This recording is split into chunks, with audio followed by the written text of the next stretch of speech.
hindi ka ibig-ibig, alin ang dapat na nandyan at alin ang dapat ay wala dyan.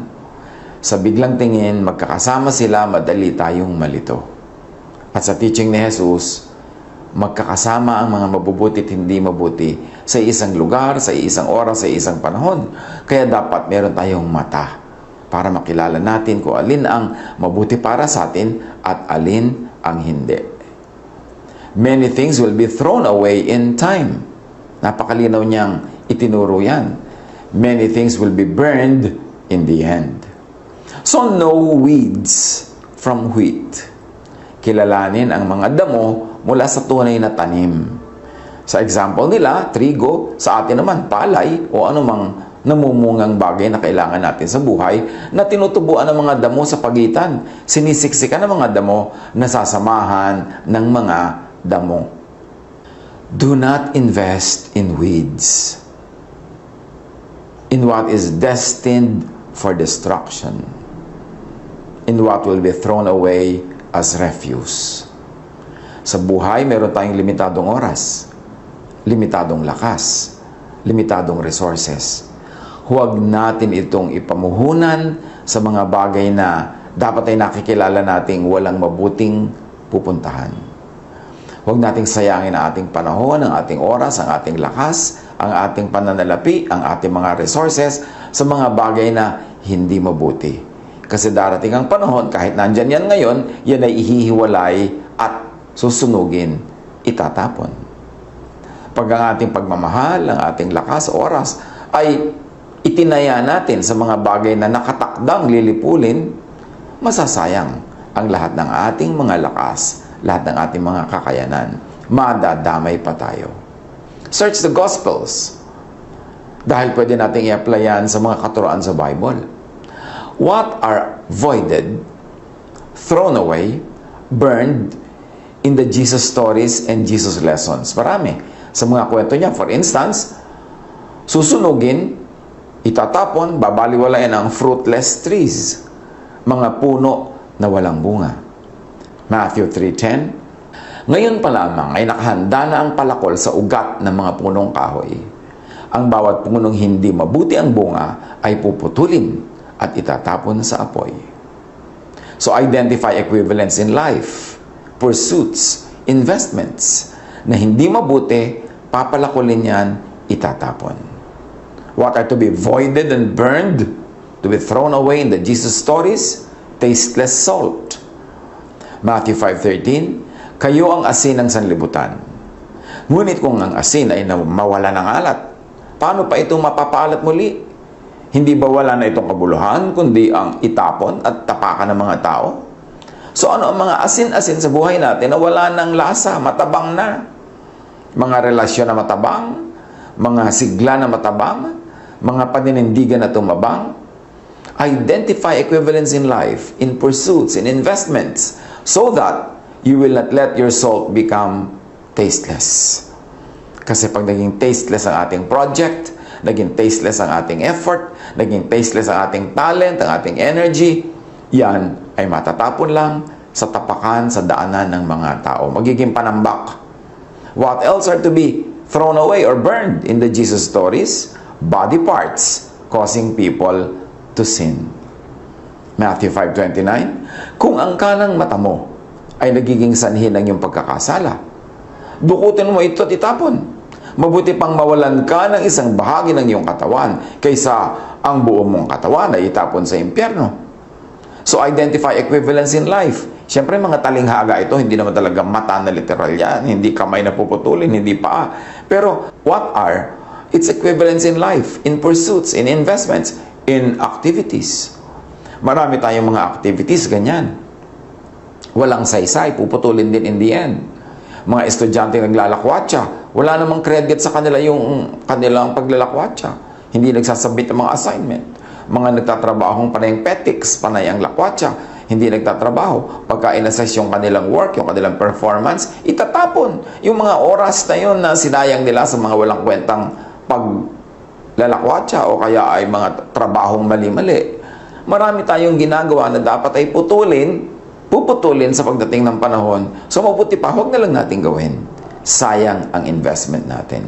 What are to be voided, thrown away, burned in the Jesus stories? The wicked, ang masasama. Matthew 13:49-50, gayon din ang mangyayari sa katapusan ng daigdig. Darating ang mga anghel, ihihiwalay ang masasama sa mga matuwid, at ihahagis ang masasama sa naglalagablab na apoy. Do'y mananangis sila at magngangalit ang kanilang mga ngipin. Whether you want to read this literally or as a figure of speech, as symbolic language, the ending is the same. You should identify equivalence in life, in associations, in deeds. Because at judgment, what will be voided, thrown away, burned, are the things enumerated above. Meanwhile, the plants and weeds, meaning the essential and non-essential, the good and the ungood, or the bad, confusingly exist side by side, as we've already said. Magkakatabi, nakakalito, nang lilito. So alin dyan ang iyong aalagaan? Meron nag-aalaga ng damo, hindi ang alagaan yung trigo. Meron nag-aalaga pala na makamandag ng mga ahas, imbes ang alagaan ay isda na pwede niyang pakinabangan at kainin. Observe. Learn. No plants from weeds. No friends from enemies. No good workers from bad workers. No good employers from bad employers. Para ang lahat ng yan ay maiwasan nating maging bahagi ng ating buhay. No essentials from non-essentials. Ano ba sa pinag-uubusan natin ng ating time, talent, and treasure ang talagang mahalaga at yung iba wala namang kakwenta-kwenta. Nag-uubos ng ubod ng daming oras for instance sa mga games na hindi naman pinagkakakitaan, na hindi naman napapakinabangan. Nasasayang ang oras imbes magtanim, magtrabaho, may magawang mga tama para may anihin. No good from the ungood or the bad. You have to know them because they both confusingly exist side by side. Yan ang mga options natin every day. Good or ungood, productive or unproductive, damo o trigo, may pakinabang o wala, susunugin pagdating ng panahon o aanihin at itatago sa mga lalagyan ng pagkain. Kapakipakinabang at hindi kapakipakinabang. Bakit kailangang maaga pa lang ay makapili na tayo niyan? Kasi limitado ang oras natin sa mundong ito. Pag may sinayang kang araw, linggo, buwan, taon, sa walang kwentang activity, sa activity na pupunta lang pala sa wala, sa activity na susunugin lang pala at walang kabunga-bunga, eh di sayang ang buhay mo. Kaya dapat mag-observe, manuri. Huwag sakay ng sakay sa bawat biyahe kasi may mga biyaheng pahulog sa bangin. Merong papunta sa maganda. Huwag paniwala ng paniwala sa lahat ng nanliligaw at lahat ng pag-ibig na iniaalok. Kasi merong papunta sa kapahamakan at may papunta naman sa kaligayahan. Kailangan mapagmatiyag, mapag-isip, hindi pa dalos-dalos, hindi nagpapadala sa basta damdamin na lang. Kailangan mapanalanginin at nakikinig sa payo ng marurunong. Tama at maling, mabuti at masamang katuruan, gawain, choices, tao, are here with us side by side. Matthew 7:17, mabuti ang bunga ng mabuting puno, subalit masama ang bunga ng masamang puno. So kilalanin ang lahat sa pamamagitan ng pagtingin sa bunga. Kilalanin ang lahat sa bunga, hindi sa dahon, hindi sa ugat, hindi sa puno, bunga. Ano ba ang bunga? So ang ginagawa ng isang tao, maganda ba ang bunga? O tatay ka, sugal ka ng sugal. Anong bunga? Pangit. Nauubusan ka ng pambigay sa pamilya mo, pambili ng pagkain, pambayad ng mga bills, pang-enroll sa school. So pangit ang bunga. So dapat huwag mong itanim yung puno na yan. Tigilan mo ng kaaalaga ang puno na yan. Lakwatsero ka, tamad, palusot. Anong bunga? Lagi ka natatanggal sa trabaho. Lagi kang napapagalitan, lagi ka nade-demote. Pangit ang bunga. So tigilan mo yan, tanim na yan. Walang kwenta. 1 Corinthians 15:33, huwag kayong paloloko. Ang masasamang kasama ay nakasisira ng magagandang ugali. So mamili pati ng kasama, ng kaibigan, ng papakinggan, ng ka-chat, ng ka-text, ng ka-FaceTime. Kasi napakaraming napahamak, kakakausap sa mga ganyan. Hindi pala mapagkakatiwalaan, mapagsamantala pala. Pero kasama ng mga mapagkakatiwalaan, ng mga hindi mapagsamantala, tulad ng magkakasama ang trigo at damo. Kailangan manuri lagi. Do not waste your time, effort, and life on weeds, on what is not plant that will yield beautiful fruits for your life. Now, lahat ng ito apply sa religious life. Ganyan din kasi sa religious life. Maraming mga relihiyones, tabi-tabi, nandyan lahat. Maraming pintong pwedeng pasukin. Maraming doktrinang pwedeng sundin. Maraming katuroang pwedeng pag-alayan ng buhay. Pero lahat ba yan talaga kapakipakinabang? Lahat ba talaga may magandang bunga? Lahat ba talaga maganda ang kakauwian? Apply sa religious life. Kasi marami talagang paniniwala, maraming mga gawain mukhang pare-pareho lang. Pero may mabuti at masamang katuruan. May mabuti at masamang gawain. Do not waste your time, your effort, your life on what is not planned, on what is not of Jesus, on what is not Jesus-ness. Iisa lang ang buhay mo. Ang dami-dami mong oras na uubusin sa religious teaching, sa religious activity. Tiyakin mo na yung iyong sinusundan, pinapakinggan, ipinaglalaban, pinapanindigan, ginagastosan ng time, talent, and treasure, talagang turo ni Jesus. Kasi baka naman nasa isa kang parang Christian group, pagkatapos ang itinuturo sa loob, Pharisees. Puro mga law, puro mga bawal, puro mga law of Moses na winasak na ni Jesus para tayo palayain at para tayo bigyan ng bagong buhay na hindi guilty kasi forgiven, hindi guilty kasi wala na yung law that makes us guilty, pero napakaraming mga tinatawag na Christian pursuits, Christian teachings, Christian activities, ang totoong laman ay Moses-ness, Pharisee-ness, law, legalism, ng ending, lagi kang guilty, lagi kang masama, lagi kang natatakot, lagi kang paparusahan. Paano mo ma-enjoy yung peace and rest na pangako ni Jesus? So make sure na sa lahat ng ating ginagawa, hindi tayo nalilito. Kasi kasama ng Jesus-ness, nung trigo, yung mga Moses-ness, yung mga Pharisee-ness, yung mga legalism, yung mga sectarianism, yung mga congregationalism na un-Jesus. Although, of course, meron naman mga sectarianisms and congregationalisms and teachings na maka-Jesus. Kaya dapat nanunuri ka kasi hindi ko mo may konting maka-Jesus dyan, lahat maka-Jesus na, maniniwala ka na, lululunin mo na lahat. Kailangan salain sa Jesus filter ang lahat ng mga katuruan para hindi masayang ang oras mo sa relihiyon. Hindi masayang ang oras mo na hindi ka naman pala nag-grow into Jesus-ness, but you're growing into Pharisee-ness. John 14:6, sumagot si Jesus, "Ako ang daan, ang katotohanan, at ang buhay." Nang ibig sabihin ay, hindi sila, kundi ako. Walang makapupunta sa Ama, kundi sa pamamagitan ko. Huwag dumaan sa mga katabing pinto. Tandaan natin yan. Narito ang pinto ni Jesus, pero maraming dyan nakalagay Christian door 2, Christian door 3, Christian door 4. Pero pagpasok mo sa loob, hindi pala Jesus ang laman. Ang laman pala, Pharisees. Marami kasi, akala mo, Jesus na Jesus sa labas eh. Pero pag pumasok ka, hindi, ang liit-liit ng Jesus doon. Ang malaki yung Pharisee. Puro pang-uusig, puro batas, puro bawal, puro guilt, puro fear. Kabaligtaran ng turo ni Jesus. So yung trigo, nahaluan ng maraming damo. Tiyakin natin na nandun tayo sa trigo at hindi sa damo. Galatians 5:6, sa mga nakipag-isa na kay Kristo Jesus, hindi na mahalaga kung ang isang tao ay tuli o hindi. Ang mahalaga ay ang pananampalatayang nakikita sa mga gawaing udyok ng pag-ibig.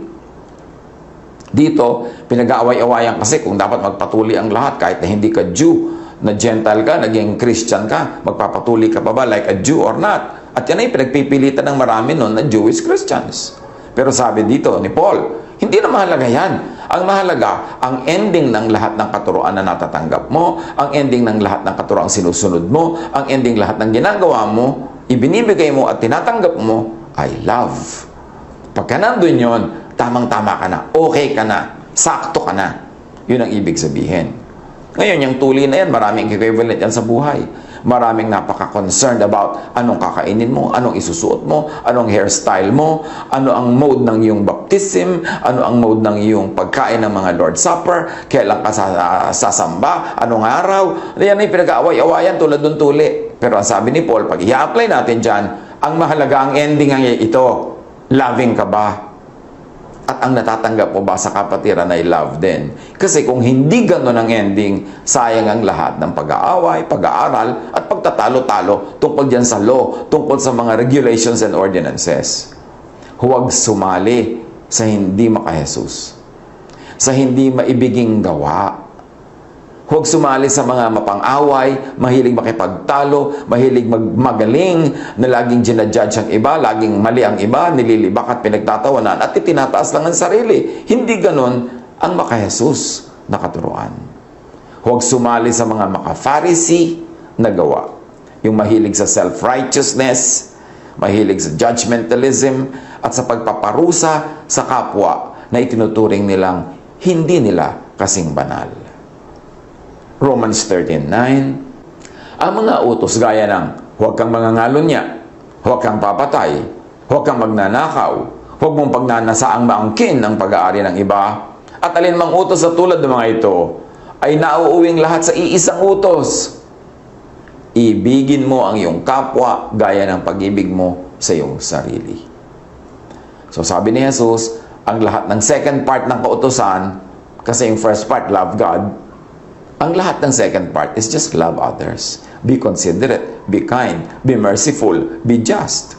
Sabi ganun, ang lahat ng ito, ang ibig sabihin lang, love others.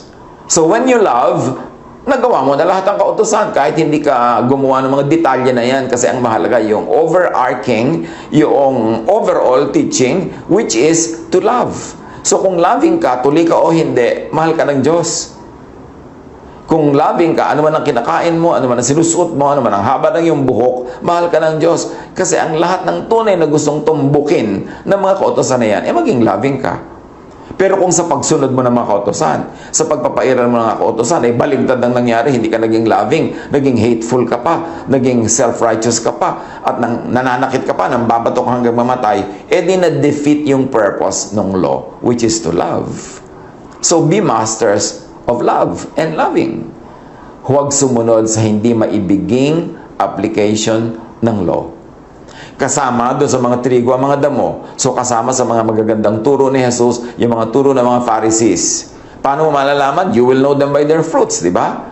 So pag in-apply mo ang isang katuruan, pinairal mo ito, ang resulta ba ay love, peace, rest, o hindi? Kasi kung hindi, hindi yan kay Jesus. Huwag pagsayangan ng panahon. Do not waste your time, effort, life on what is not love, on what is not loving. Romans 13:10, ang umiibig ay hindi gumagawa ng masama kanino man, sapagkat ang pag-ibig ang siyang katuparan ng kautusan. So lahat ng kautusan na yan, marami nakakalito, isa lang dapat ang ending, naging loving ka. At ikaw naman, isa din ang ending sa'yo, tumanggap ka ng love. So pagka hindi love ang ibinibigay mo sa kapwa sa pagsunod mo sa mga kautusan, pag hindi love ang natatanggap mo sa mga kapwa na sa tingin nila ay sumusunod sila sa kautusan, mali ang ating application. Sayang. Kasama yan sa mga damo na susunugin. Itatapon pagdating ng oras. Hindi mo halata ngayon kasi katabi ng trigo, pero darating ang panahon, lahat ng unjesusness ay susunugin lamang. Kasi sabi ni Jesus, I am the way, I am the truth, I am the life. No one comes to the Father but by me. So kung hindi yan sa pamamaraan ni Jesus, hindi sa pamamaraan ng Jesusness, at kabaligtaran pa, Pharisees pa, ang destino niyan, ang pupuntahan niyan ay apoy. Huwag magsayang ng oras, panahon sa ganyang uri ng religiosity. Do not waste your time, effort, and life on weeds. on the law, on Pharisees. Kasi yan ay kontra kay Jesus. Matthew 7:12, gawin ninyo sa inyong kapwa ang nais ninyong gawin nila sa inyo. Ito ang buod ng kautusan at ng mga isinulat ng mga propeta. So, gusto ba nating tayo binabato pag tayo nagkakasala? Hanggang mamatay, ha? Kung ayaw natin, bakit tayo nang babato ng iba na sa tingin natin na nagkakasala? Ganun lang yun kasimple. Romans 2:12, ang lahat ng nagkakasala na hindi saklaw ng kautusan ni Moises ay paparusahan, ngunit hindi batay sa kautosang yon. Subalit ang lahat naman na nagkakasala na saklaw ng kautusan ay hahatulan batay sa kautusan. Now, aside from the 10 commandments, there are 613 other minor commandments called mitzvots. Pagka ipinailalim mo ang iyong sarili sa mga batas ni Moses at sa batas ng Israel at sa batas ng Judaism na yan, by that same batas, doon ka lilitisin, doon ka susukatin at titimbangin, papasa ka ba? Yung mga mahilig mang bato sa iba ng mga laws, ng mga requirements, ordinances, verses, pag ba ikaw ang tinabunan ng mga batong yan at ibinato sa iyo lahat, makakaahon ka ba? O makakailag ka ba? O dahil sa kabanalan mo ba'y hindi ka tatamaan? O tatamaan ka rin? So kung tatamaan ka rin ng mga batong yan, bakit mo ibinabato sa iba? Ba't mo ipinupukol sa iba? Sabi ni Jesus, kung ano ang gusto mong gawin sa iyo ng kapwa, yun ang gawin mo sa kanya. Ayaw mong batuhin kanya, di huwag ka rin mambato. Bakit ba pambabato ang nagiging bunga sa atin ng sobrang pag-aaral ng mga verses? Bakit ba papambabato, pagmamataas sa sarili, panghamak sa kapwa, paghiwalay sa kapwa, ang nagiging bunga ng pag-aaral ng mga verses? Kasi ang mga verses na sinasamba, ang mga verses na itinatanghal, mga law, verses ng law, hindi verses ni Jesus, hindi verses ng love. Kahit naman sa New Testament, may marami mga leaders dyan, nasa Christianity na, pero marami pa rin silang Pharisaic at marami pa rin silang Jewish beliefs, yung mga Judaizers na ipinagpipilitan yung tuli, ipinagpipilitan yung huwag mo itong kainin, ipinagpipilitan nilang isingit sa new faith na Christianity yung mga old laws and systems ng Judaism. Sa New Testament mismo, recorded yan. Kaya awayan ang awayan yung mga leaders dyan. Tapos hanggang ngayon, yan pa rin ang nangyayari ngayon. Ang dami-dami akala nila Christian sila. Ang dami akala nila nasa Christian congregation sila. Pero pag tiningnan nila yung practices, tiningnan nila yung mga regulations, tiningnan nila yung prevailing atmosphere, no. Pharisaic pala. Or nasa Jewism pa pala sila. In fact, marami nga openly gustong bumalik sa Judaism. Di babalik ka sa mga law, babalik ka sa mga ritual, baliwala ang kamatayan ni Jesus, baliwala ang pagpapalaya ni Jesus. Kaya kilalanin ang damo sa trigo kasi magkakahalo yan, magkakasama. Acts 13:39. At ang lahat ng sumasampalataya sa Kanya ay pinapatawad na sa lahat ng pagkakasalang hindi na ipatawad sa inyo sa pamamagitan ng pagtupad sa mga kautusan ni Moises. Maraming kasalanan hindi pwedeng mapatawad kung magpapailalim ka sa kautusan ni Moises. Kaya yan ay winasak na ni Jesus, pinalaya tayo para hindi na tayo kailangang maging alipin, hindi na tayo kailangang magpakahirap sumunod, at hindi na tayo kailangang maparusahan o matakot pa ng kaparusahan. Do not waste your time, effort, and life on works that are of no value or of low value and low quality. Sabi ni Paul sa 1 Corinthians 3:10-15, ayon sa kagandahang loob ng Diyos sa akin, inilagay ko ang pundasyon tulad ng isang mahusay na tagapagtayo. Iba naman na nagpapatuloy sa pagtatayo ng gusali.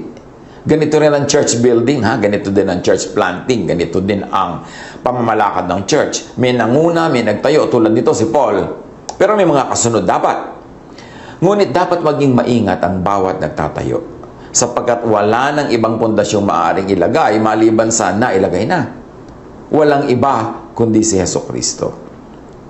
May nagtatayo na gumagamit ng ginto, pilak o mahahalagang bato. Mayroon namang gumagamit ng kahoy, damo o dayami.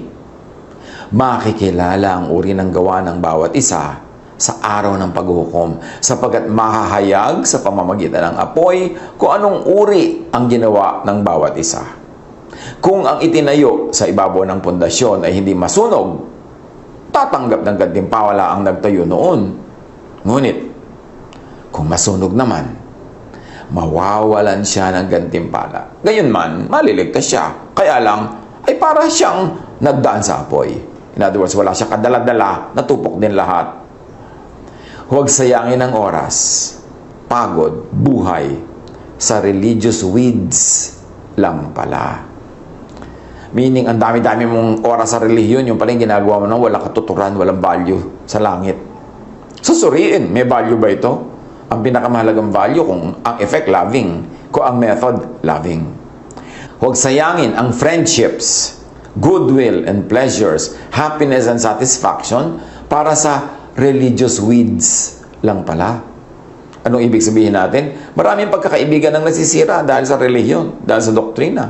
Maraming magandang pakikitungo, pagmamabutihan ang nasisira dahil sa mga katuroan, dahil sa doktrina dyan. At marami ring personal pleasures, ligaya, satisfaction, ang nasasakripisyo dahil sa mga doktrina. Ang tanong, yung doktrina ba galing kay Jesus o galing sa Pharisee? Yan ba ay trigo o damo? Huwag magsayang sa mga bagay na weeds lang pala. Damo lang pala. Tutupukin lang pala. Itatapon lang pala. So, suriin natin ang ating practical life, spiritual life, religious life. Kasi dyan, maraming tama, maraming trigo, pero maraming nakasingit na damo. Piliin kung alin ang didiligan, piliin kung anong aalagaan, piliin kung ano ang kakampihan, at pagbubuhusan ng panahon, ng oras, ng lakas. Kasi merong mga lugi ka pagka doon ka tumaya, at meron namang panalo ka. Tiyakin na tayo ay nakaayon, sumusunod, sumusuporta, nabubuhay sa Jesusness, hindi sa Pharisees, hindi sa legalism, hindi sa religious zealotry, kundi sa love. Because love is the fulfillment of all the law. Yun ang trigo. All others, weeds lang pala. Pag-aralan. Hanapan ng mga practical applications of Heaven that is here and now, despite the world and in spite of what the world is filled of and filled with. They miss the wonderful heaven as it is because they are not paying attention to it. Ang ating pong pag-aaral, bibigyan natin ng pansin, the heaven in the mind. At hindi natin sabing heaven is in the mind dahil parang imagination lang yun na hindi totoo.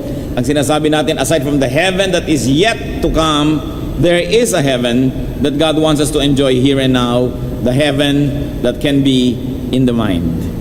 Heavenly Father, thank you for your love, for your care, for your goodness. May your truth set us free. May your truth enable us to enjoy all the wonderful things that you have prepared for us. And may we also be empowered by you to take all our responsibilities so we can extend heaven here on earth in many people's lives. Be our speaker, lead us unto greater knowledge of you. At ang dalangin namin, Panginoon, ang mga pagbubulay-bulay namin magbubunga sa kagandahang loob at sa kabutihan ng mga gawa namin, ayon na rin sa pagsunod namin sa iyong kalooban. Patawarin niyo po kami sa aming mga kasalanan. Puspusin niyo kami at punuan ng mga kakulangan namin. Huwag kayong maging tagapagsalita, Panginoon. Walk in our midst. Pronounce your blessings and your teachings. Lift up only your name and bless your people. In the name of Jesus we pray. The heaven in the mind. Yan po ang laging iniisip ng marami, heaven as future. And where is that heaven? They say up there. Psalm 103 verse 11, for as high as the heavens are above the earth. Kaya nagiging parang masyadong physical ang tingin natin dyan sa taas. Nasaan yon? At kailan yung darating? When? And of course, most people who think of heaven will say, in the next life. Magtiis ka anak, may langit ang mga nagdusa dito sa lupa, darating din. Or after the end of time, whatever that means. 2 Peter 3 verses 12 to 13. As you look forward to the day of God and speed its coming, that they will bring about the destruction of the heavens by fire, and the elements will melt in the heat. But in keeping with this promise, we are looking forward to a new heaven and a new earth, the home of righteousness. And of course, a major Christian doctrine is to look forward to the heaven which is yet to come. When we talk about that heaven which is yet to come, especially when it comes to the point of view of many people and many religious orientations, people always ask how can we get there? And various prescriptions according to religious scholar are available. There are religious persuasions that say by works. Kailangan magpakahirap ka, magdusa ka at maging parang impyerno sa hirap ang buhay mo para sa susunod guminhawa ka. May mga ganun nagtuturo. Siyempre naman mayroong teaching na by grace. Bigay lang talaga yan, hindi mo yan dineserve, wala kang ginawa para matamo mo ang bagay na yan. And there are groups that will teach by special, hidden, and secret, very esoteric means that you are initiated into mysteries and mysterious initiations and rites and ceremonies. And there are people that say, ay, parang salad yan, by combination. May works, may grace, at saka mayroong mga secret, hidden rituals. This mysterious heaven that religion peddles has been abused and overused by religions. It is a sad fact of religiosity that when you look at the history of religions, heaven has been so abused so people could be comforted, could be entertained, persuaded, pressured, manipulated, drugged, exploited, afflicted, even killed or used. Hindi nabago sa ating pandinig na may mga nagtuturo na para pumatay ka, para sa iyong relihiyon, diretso kang pupunta sa paraiso. Para mamatay ka, para sa iyong pananalig, ay meron kang napakalaking gantimpala doon sa kabilang buhay. Habang ang ganyang mga katuruan ay mayroong reflections sa Bible, a very deep and important analysis and study is required before you even go to religious wars to kill or be killed in the name of God. Kaya ang mga pinakamadudugo at mga pinakamahihirap na mga labanan na nangyari sa kasaysayan ng tao, kadalasan ay relihiyoso ang dahilan. That religious wars have registered some of the most bloody, some of the most horrible wars that humanity has ever gotten into. Kaya nga nagagalit ang Panginoon doon sa mga religious teachers na irresponsable, na ang gusto lamang ay libangin ang mga tao upang kanilang mapagsamantalahan. Ang gusto lang ay makonvert ang mga tao para maging bala nila sa kanyon, pamparami sa kanilang statistics, pampuno ng mga silya sa kanilang mga bahay dalanginan. Matthew 23:15, woe to you, teachers of the law and Pharisees, the Lord Jesus says, you hypocrites, you travel over land and sea to win a single convert, and when he becomes one, you make him twice as much a son of hell as you are. At sino ang kausap dito ng Panginoon? Yung mga teachers of the law, the teachers of the Bible. So maaring-maari pala na ang mga mangaral, nagtuturo, maging ng mga katuruan sa Biblia, ay maging dahilan pa ng kapahamakan ng kanilang mga naturuan. Na mabuti pa sanang di na lang nila narating at di nila nahipo at hindi nila naihawa sa kanilang mga religious bias, sa kanilang mga self-righteous doctrines, sa kanilang mga katuruan na sumisira sa tao, na ang tao ay nagiging mapaghusga sa kapwa, nagiging mayabang, at nagiging palaaway sa pangalan ng Diyos. Sabi niya, sumpain kayo mga guro. Hirap na hirap kayo na may mahikayat, at pag nadala nyo sa inyong pananalig, ay ginagawa nyong doble pa ang pagiging masama kesa sa inyo o kesa sa mga dati nilang mga kalagayan. It is a sad fact of history that organized and institutionalized religion usually claim franchise and exclusive access to this heaven. Yung heaven na pinag-uusapan na darating pa, pinag-aagaw-agawan ng mga relihiyon na sila lang ang may susi patungo dyan. Sila lang ang tunay. Sila lang ang tama. Wala nang ibang tama kundi sila lamang. Kaya kung paniniwalaan ninyo ang turo ng ganitong uri ng mga relihiyon, wala kayong ibang magagawang conclusion kundi hindi pala mahabagin ng Diyos, hindi pala maliligtas ang kirami-raming tao, konting-konti lamang kung susundin ninyo yung talagang katuruan nitong mga taong ito. Pero syempre, kung hindi ka magtuturo na ikaw lang ang tama, ano ang attraction mo? Kung hindi ka magtuturo na ikaw lang ang pinto patungo sa langit, ano ang magiging dahilan para ikaw ang piliin ng mga tao? Pero hindi po ganyan ang uri ng pagtuturo na pinairal ng Panginoon. Ang tinuturo niya, hindi lamang yung langit na darating pa na inaasam ng mga relihiyon, kundi yung langit na maabot kamay kahit na kanino. Because of the notion that there are people and there are groups that have exclusive franchise to heaven that is yet to come, the notion has given birth to nameless and boundless misguidance, deception, and abuse.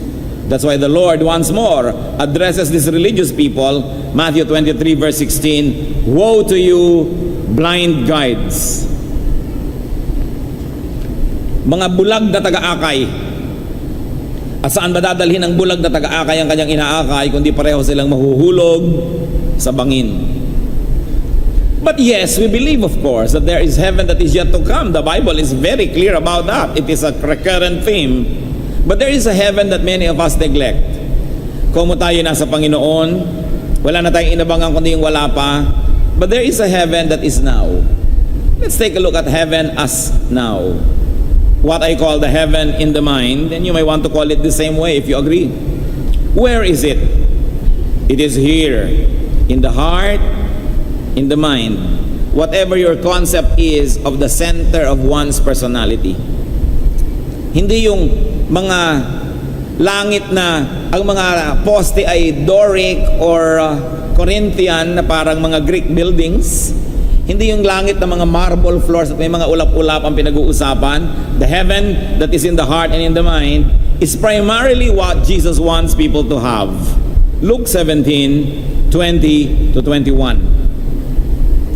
Once having been asked by the Pharisees when the kingdom of God would come, Jesus replied, "The kingdom of God does not come with your careful observation, nor will people say, 'Here it is,' or 'There it is,' because the kingdom of God is," read church, "within you." This is a world of meanings, often neglected by many people because they're obsessed with the heaven up in the clouds. Sabi sa kanya ng mga Pharisees, teachers of the law, religious leaders and experts, kailan ba naman darating ang kingdom of God? Sabi ng Panginoon, aba, hindi yan darating sa kaaabang nyo. Dahil hindi yan pwedeng abangan na parang paradang dumarating. Na pwedeng sabihin, ayan na, dumarating na ang kingdom of heaven. Ayun, nandun, nandito. Sabi niya, hindi. Ang kaharian ng Diyos ay nasa inyong kalooban. Nasa inyong puso. If you like to say, it is in your mind. Pero hindi yung negatively speaking na in the mind meaning haka-haka lamang at hindi totoo. Kundi nasa inyong kaibuturan ang pagkatao. The kingdom of God that Jesus was always talking about is a kingdom in spirit. John 1:12, "Yet to all who received Him, who believe in His name, He gave the right to become children of God." So pag tumanggap ka na sa Kanya, nanalig ka na, anak ka na ng Diyos, therefore you are a citizen of heaven. At alam niyo po yung citizens, wherever they go, they are protected by their embassy. That's why the church is the embassy of heaven on earth. It is the advance party, the sanctuary, the refuge of those who believe in God. Kaya nga po ang mga ambassadors, kita nyo po ang mga embassy nila kahit sa ibang bansa, may flag nila because it is considered an extension of their territory and the host government cannot assault it, cannot even get inside it without the permission of the host country or the embassy. And when the ambassador rides his car and this car bears the flag of his country, not even our local policemen can give them a parking ticket. We cannot apprehend them. Hindi sila pwedeng hulihin kung ayaw nilang pahuli because that car becomes an extension of their country. Embassy pa lang yan ng tao, yung embassy ng Diyos. Kaya sabi, bagamat may tunay na kinalalagyan ng Diyos sa mga kalangitan kung nasan man yon, pero ang puso ng mananampalataya, embassy of heaven. It becomes an extension of the kingdom of God so that the people of God can take refuge and protection and nourishment in it.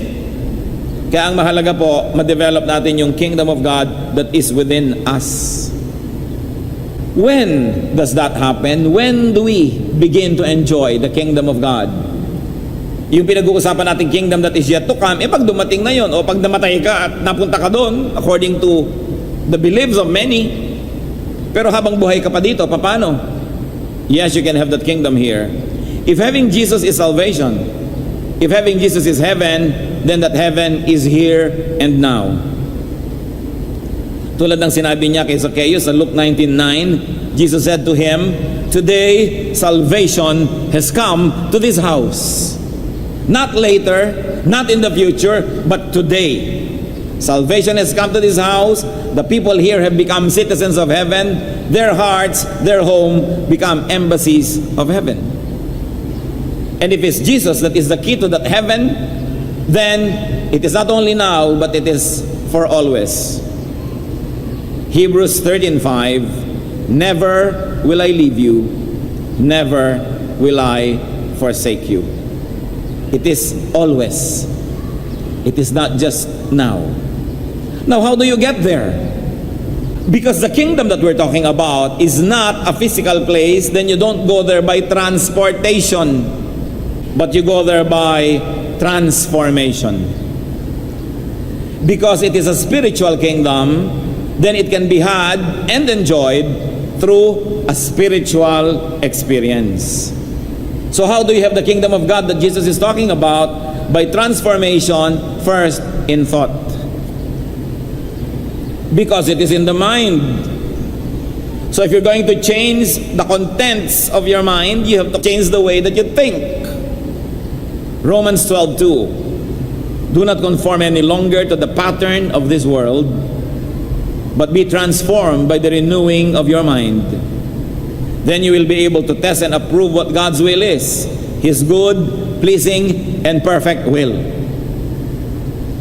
Huwag na daw makiayon sa paraan ng pag-iisip ng sanlibutan, kundi baguhin ang lahat-lahat at magbago sa pamamagitan ng pagbabagong loob, pagbabago ng isip, pagbabago ng paraan ng pag-iisip. Sapagkat kung nagbabago tayo ng paraan ng pag-iisip, mababago ang paraan ng ating pagkilos, mababago ang ating mga gawa, mababago ang ating mga kinakahiratian at ang ating mga habits, mababago ang ating pagkatao, therefore mababago ang lahat. Kahit ang buong paligid mo hindi nagbago.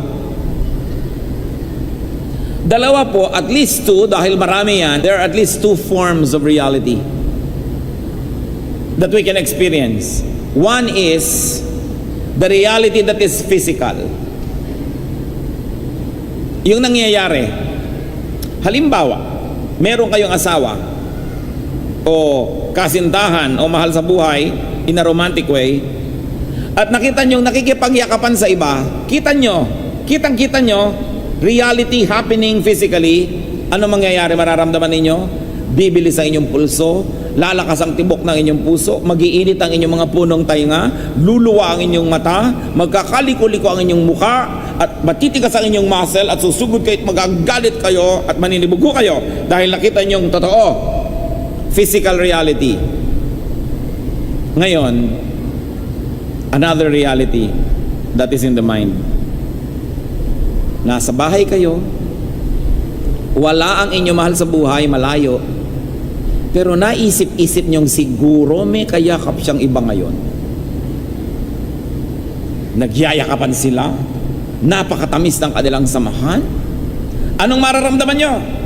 Bibilis ang inyong pulso, lalakas ang tahip ng inyong dibdib, maninigas ang inyong mga muscle, magkakaliko-liko ang inyong mukha, mag-iinit ang punong tainga nyo. Lahat ng nangyayari, pag physically na nangyayari yon, mangyayari sa inyo. Pero, it's all in your mind. And yet, although it's only an imagination, it's already affecting you as if it's really happening. Because really, it has already happened. Maybe not in physical reality, but inside of you, it happened. Kaya kung gusto po ng tao na magkaroon ng kalangitan, kapayapaan, katahimikan sa kanyang puso, sa kanyang buhay, hindi niya kailangang baguhin ang mundo dahil ang tagal pa bago mangyari yung tutupukin ang mundong ito at babaguhin ng Diyos. Alangan namang intayin niyo pa yon. Hindi kailangang magbago lahat ng masasama, baguhin lahat ng problema ninyo, magkaroon kayo lahat ng pera, gumaling lahat ng inyong sakit para kayo sumaya. Because when you decide in your heart that you're going to enjoy the peace of God, and you believe that God can give it, you can have it no matter what the situation is. And that is the heaven in the mind. At iyon ang marapat nating naisin na makamtan habang hinihintay natin yung physical, tinatawag nating real heaven. Kailangan maranasan natin ipinangako ni Jesus that the kingdom is within you. Kaya ang mga tunay na mananampalataya, ang malalalim ang mga pananalig, kahit walang kapera-pera, hindi nag-aalala. Sasabihin nila, well, may Diyos. Pagkakain na ako, papakainin ako ng Diyos. Yung mga may sakit na hindi pa gumagaling, sabi nila, may Diyos. At kung hindi man ako gumaling ngayon, napadali ang aming pagkikita, gumraduate ako mula sa buhay na ito, hindi ako masyado mag-aalala. Yung mga ang anak ay malalayo, ang mahal sa buhay ay malalayo, nag-aalala sa simila, may Diyos. Yung Diyos ko dito, Diyos din doon. Kakausapin ko ang Diyos, ibibilin ko. Mas mahal nga yun ang Diyos kaysa mahal ko yon. So, magpapakapayapa ako dito. Pero yung mga taong wala sa Diyos, kahit nandyan na yung pera, nandyan na yung pagkain, nandyan na lahat, ligalig pa rin ang buhay nila at magulo pa rin. Because they don't have the heaven in their heart. And what do they have? The hell that is in the heart. Kasi kabaligtaran lang yan, because there are Christians who are going definitely to heaven in the next life, but on earth they live in hell. Because the hell that is in the mind is what is ruling their lives. So you want to enjoy heaven now? Be transformed by the renewing of your mind. Huwag niyong bigyan ng Diyos ng napakaraming kondisyon. Magbago sana ang aking biyanan para ako matahimik, tumalino ang aking anak, lumaki ang aking pera, magkaroon ako ng bahay, lahat. Paano mangyayari lahat sabay-sabay? Nabubuhay tayo sa isang mundong napaka-imperfect. Pero nangyayari yan. The Lord said, hindi na dumarating ang langit sa kaaabang nyo, hindi yung makikita kahit kailan, because it is in the heart. It is within you. 2 Corinthians 3:18, and we who with unveiled faces all reflect the Lord's glory are being transformed into His likeness with ever increasing glory which comes from the Lord who is the Spirit. Ano lang po ang central thought nito? Kung tayo nasa Panginoon, palalim ng palalim ang ating pananalig, pataas ng pataas ang ating espiritu, at patibay ng patibay ang ating pananalig, to the point that heaven is already real inside of you. Tulad na nga sinabi natin kanina na example. Kayo mga tao, init na init, merong mga taong sobrang lakas ng isip na i-imagine nilang nagiginaw sila at talagang nagiginaw. Meron naman mga tao na ini-imagine lang nila ang isang napakatahimik na puok, may mga ibon, mga halaman, may batis, na kahit nakatira sila sa estero, sumasaya ang kanilang pakiramdam because it is their garden in the heart. Masyado kasi tayong mga tao na nagiging physical, that we allow our physical environment to limit us. But never forget that we are spiritual beings, that you can transcend your environment and actually be where you want to be. If you are spiritual, because the Spirit knows no bounds, and the Spirit is timeless and spaceless. Only the physical body is limited by time and space. That's why, Christians, if you're going to have more and more of this heaven in the mind, you have to have more and more of praying. In fact, meditating. Kung sinabi ng Panginoon that don't make your prayers very long because the Father in heaven knows what you need before you ask Him, bakit magdamag kung minsan siyang nananalangin, sabi sa Biblia, o kaya maghapon nandun siya sa isang lugar na nanahimik? I like to believe that He's meditating, that you meditate on the law of the Lord, you meditate on the beauty of God, you meditate on the goodness, the mercies of God, and according to scientific discoveries lately. In fact, it was featured in the January 23, 2006 issue of Time magazine. Nasukat nila yan scientifically, yung mga taong mahilig mag-meditate, that daily meditations physically transform the cerebral cortex. The cerebral cortex is the biggest part of the brain. It determines intelligence and personality, the interpretation of sensory impulses, yung paggalaw ng ating katawan, the motor function, all of that is determined by the cerebral cortex. At sa mga sinukat na cerebral cortex ng mga pasyenteng nakiisa sa isang scientific test, yung mga mahilig mag-meditate, pakapal ng pakapal yung cerebral cortex nila. When your brain changes physically, it will change the way it functions. When its functions change, your thought patterns will change. When your thought patterns change, your behavior will change. When your behavior changes, your personality changes. That's why you can make heaven on earth if you know how to tune into God through meditation. At yan ang nawawala sa ating buhay. Pati yung mga tinatawag nating magko-quiet time, actually 5 minutes.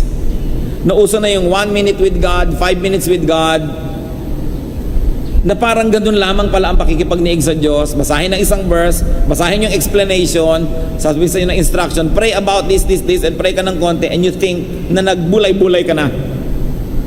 No wonder there is so much spiritual weakness and failure because we have very little meditation and aloneness with God. It is a spiritual activity that is personal, that every Christian must develop. Yung pakikipagniig sa Diyos. Tulad ng ginagawa ng mga sinaunang Pilipino na lagi nakikipagniig sa mga bagay na lampas sa physical. Kaya nga po tulad ng aking na-share na sa marami, pagdating ng mga Kastila at hanggang nakaalis na lang sila, hindi pa naintindihan kung bakit ang mga Pilipino ay lagi nasa duyan. Bakit nga ba laging idinuduyan ang mga Pilipino? Bata pa lang sa duyan, paglaki ibang duyan naman, at pagtanda silyon, nauugoy-ugoy pa rin. Sabi na pagkatatamad ng lahing ito, laging uugoy-ugoy. Ang di nila nababatid, at marahil, ewan ko kung batid nyo, ha? Ang ating mga ninuno, actually nagbubulay-bulay pagka nagduduyan. Pagka uugoy-ugoy, sisilyon-silyon, ay sila ay nag-iisip-isip, nagninilay-nilay, nagmumuni-muni. At sigurado sa ibang mga languages ng Pilipinas, may equivalent yung mga salitang yan. Nang ibig sabihin lang, nililimot ang physical environment at iniisip o kaya ay nakikiisa doon sa mas mataas na level of consciousness. No wonder our old people, though they may not have been formally schooled and trained in higher levels of academic institutions, no wonder they are full of wisdom. Bakit ang mga lolo at lola natin, lalo na noon, pag humingi ka ng payo, magagandang mga salita ang lumalabas sa kanilang bibig, mahuhusay ang mga kanilang mga pananaw sa buhay, sapagkat nasusuri nila ang buhay, nalalaman nila ang mga makakalaga at hindi, kaduduyan at kasisilyon. Yung mga sociologists ngayon, psychologists, psychiatrists, ano po ang kanilang ina-advance na mga dapat gawin daw ng modern persons? The art of doing nothing. Gusto nilang ibalik doon ng tao dahil sobrang naging busy. Paggising, magbubukas na ng radyo o TV kahit hindi nanonood. Kahit naglalaba, naglilinis, may umaandar na kung ano dyan, hindi na nabakante ang isip, lagi na lang may bombardment. May nakasaksak pa sa tenga, napapakinggan, lagi na lang may binabasa, lagi na lamang na may pinapanood, walang katahimikan. Kaya mahalaga po yung pagbubulay-bulay because it has been scientifically proven, although we don't need to be persuaded by science to believe what the Bible says, but it is nice that science not only accepts but also proves na talagang may nangyayari pagka madadasalin ang tao.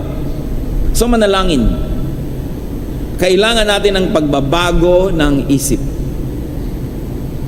Hindi natin kumisan na lubos na naunawa ang halaga ng pag-isip. So paano natin mababago ang ating buhay? Kailangan baguhin ang pinagagagawa ng utak na ito ang ipinag-uutos niya sa atin at pinag-iisip niya. That's why the Bible says very, very clearly, be transformed by the renewing of your mind. So kung dati tayong pala reklamo, gusto niyo magkaroon ng heaven on earth, baguhin ang ugali at huwag lagi nagre-reklamo.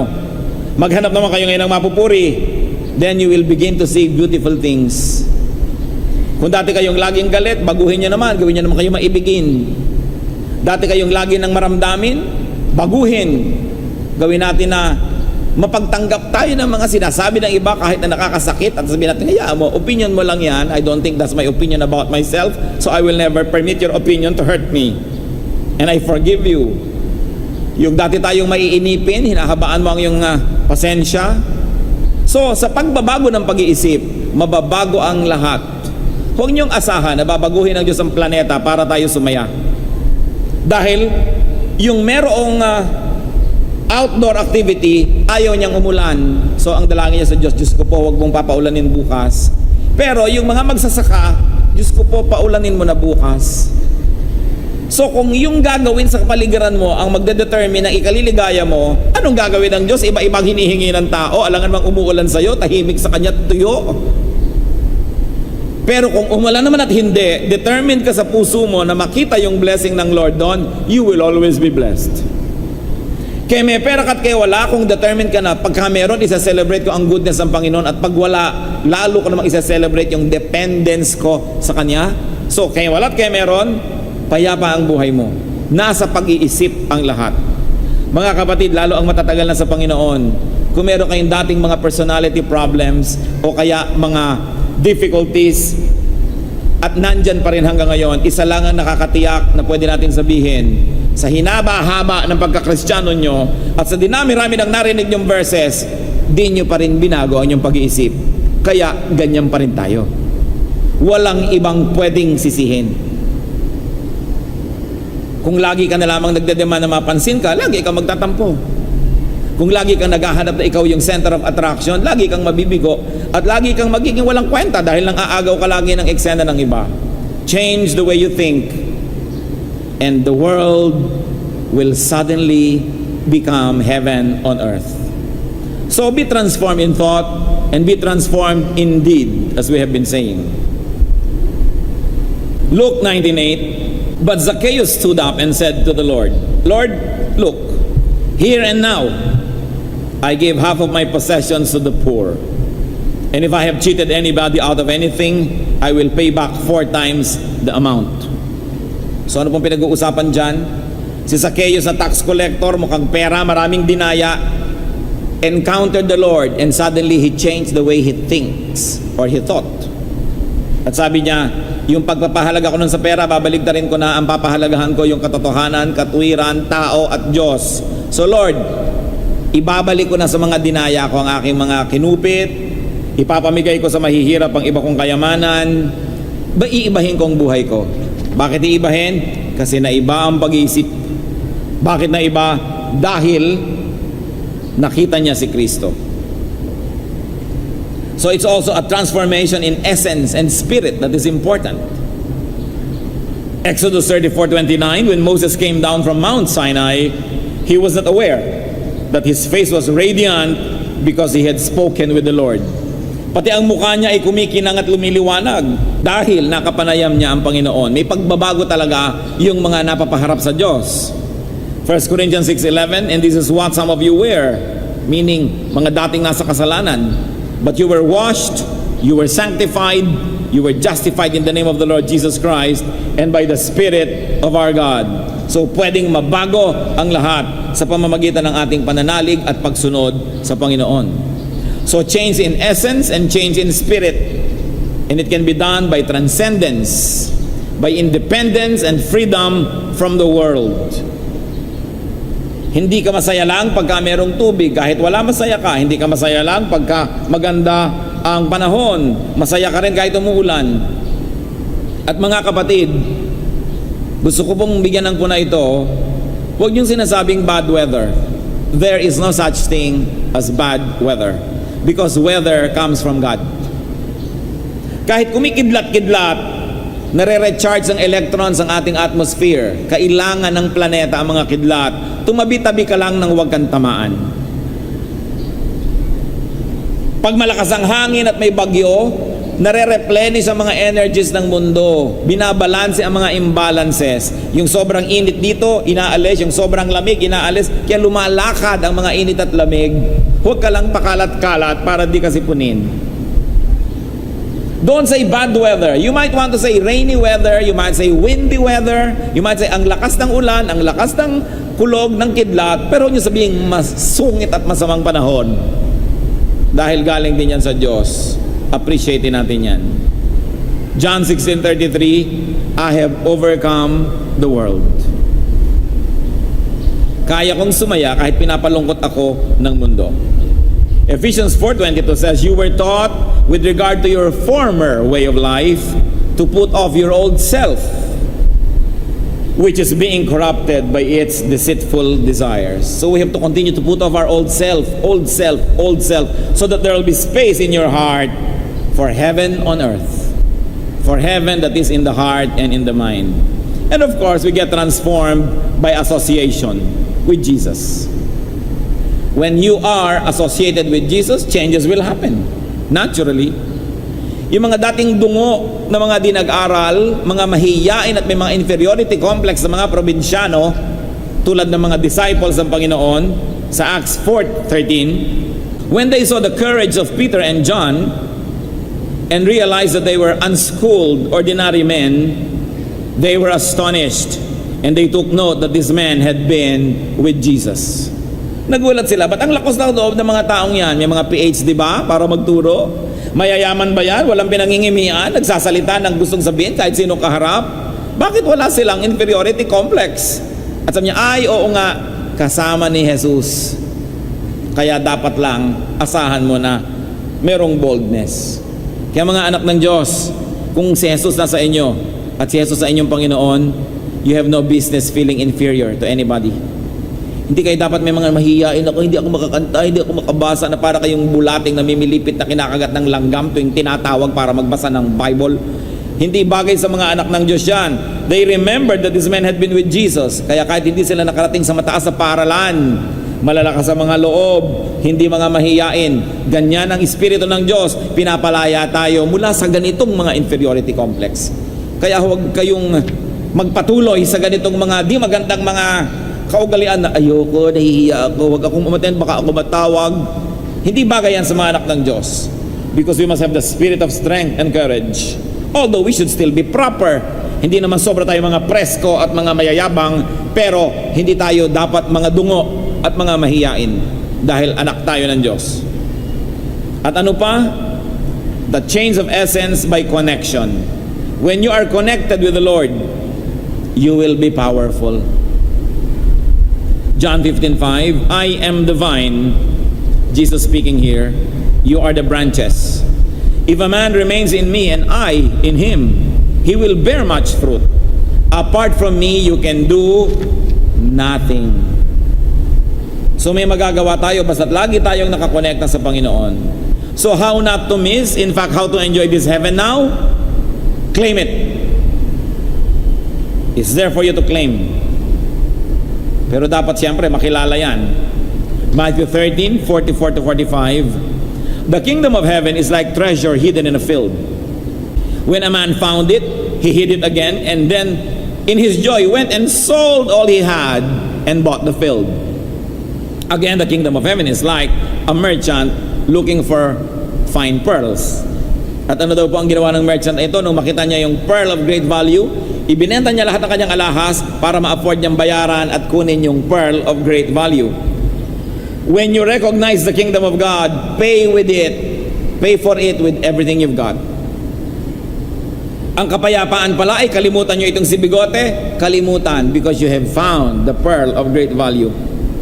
Ang katahimikan pala ay tigilin nyo ang pandaraya kahit na maraming perang binibigay yan sa inyo, tigilan yan, ibayad yan, bilhin yung pearl of great value, which is the kingdom of heaven. Ang kingdom of heaven pala ay buhay na malinis at hindi immoral, pues kalimutan ng mga immorality kahit nagbibigay ng pleasure, because you pay with everything you have for the kingdom of heaven that you have discovered. May bayad. Hindi naman pera ang bayad dyan. Ang bayad lang ay pagpili. Pinipili mo ito kaysa sa iba. Pinipili mo ang kapayapaan kaysa sa gulo. Pinipili mo ang kabanalan kaysa kasalanan. Pinipili mo ang katuwiran kaysa kalikuan. So you pay because you now will have to abandon even bad habits that have become parts of our lives. But when you find the kingdom of God, pay for it with everything you've got because it's worth it. Hindi dapat panghinayangan ang mga sakripisyo, ang mga tinatanggal sa buhay at mga pinuputol na relasyon para lang lubos na maghari sa ating puso ang kaharian ng Diyos. Sapagkat isa lang ang kasya sa puso mo at any given time, you cannot serve God and other gods. Kailangan pumili ka. At ang mahalaga, makita natin ito ang mahalaga, ito ang kailangan ko. Kaharian ng Diyos, langit sa puso ko, kapayapaan, paraiso dito sa lupa. Kailangang baguhin ko ang aking buhay, ang aking pag-iisip, and it will be yours. So you've got to claim it, recognize it. Or baligtarin nyo, recognize it first, then claim it. But you've got to have the heart and the eyes to see that this is what you need. And usually what we need is not what we want. And what we want is not always what we need. Nakilala ni Nicodemo si Jesus sa dinami-rami ng mga naging teacher sa Israel. Sabi niya, alam ko kayo galing sa Diyos. Nakilala niya si Peter sa dinami-rami ng opinyon ng mga tao tungkol kay Jesus. Sabi niya, you are the Christ, the Son of the living God. Nakilala niya. At si John sa John 6:66-69, yung mga natutuwang sumunod kay Jesus dahil lagi napapagaling, napapakain, etc., etc., nung turuan niya ng mahihirap na bagay, nag-alisa na yung iba. From this time, many of his disciples turned back and no longer followed him. Iniwan nila si Jesus. You do not want to live too, do you? Jesus asked the 12. Simon Peter answered him, Lord, to whom shall we go? You have the words of eternal life. We believe and know that you are the Holy One of God.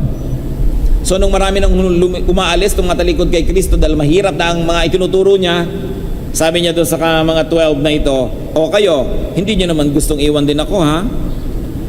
Bakit naman po namin kayo iiwan? Kayo ang pinagmumulan ng mga salitang nagbibigay ng buhay. So sabi nila Peter dito, kahit mahirap, kahit hindi namin laging nauunawaan, kahit na ang buong mundo'y tumalikod, hindi namin gagawin because we knew you. We met you and we know that you are the word of life. And if you have met the Lord and you know that He is the word of life, you will not leave Him just because it is inconvenient.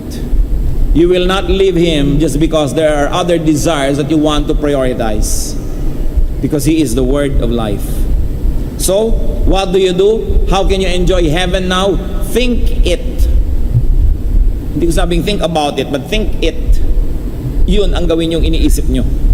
And the power of thought, the reality that is beyond the physical, will become real in your lives. Live it and live in it. Live in that heaven now. Though your environment does not look like it. Remember, it is in the heart. It is within you.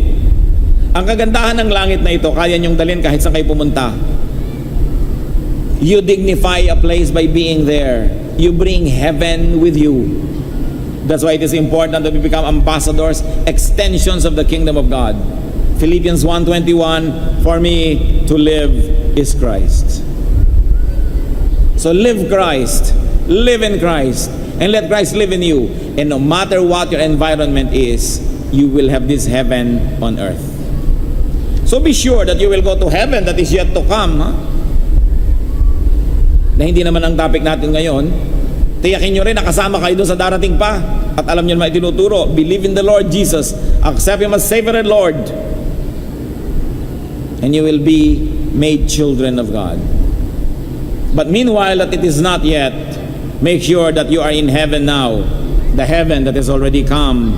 In fact, the heaven that can readily come to anybody. Matthew 12:28, pinag-uusapan na naman kung nasan yung kingdom at kailan. Sabi ni Lord, but if I drive out demons by the Spirit of God, then the kingdom of God has come upon you. Sabi niya, anong inaantayin yung mga ulap-ulap, trumpet-trumpeta?